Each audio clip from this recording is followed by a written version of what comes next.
मराठी भाषेचा आपल्याला अभिमान असला पाहिजे, आहेच ना.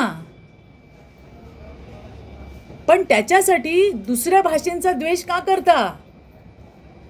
आता याच्यामध्ये ही किती पराकोटीला गेलंय, हा द्वेष किती पराकोटीला गेलाय की आपलाच मुलगा आपल्याच लोकांनी मारला. तो दुसरा कोणी नव्हता, तो मराठी पोरगा होता, मारणारे मराठी होते. काय साध्य केलं आपण त्या ठिकाणी गेला. अहो याच्यासारखं पाप नाहीये दुसरं. आणि याच्यावर आता राजकारणाच्या पोळ्या भाजायच्या, लाजा वाटल्या पाहिजे. जाऊन बघा त्या आईचा आक्रोश, त्या परिवाराचा आक्रोश बघा.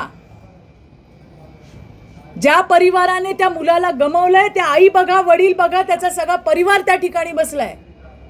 काय मिळवलं आपण? अशी आपली मराठी अस्मिता अशी वाढवणार आहोत आपण?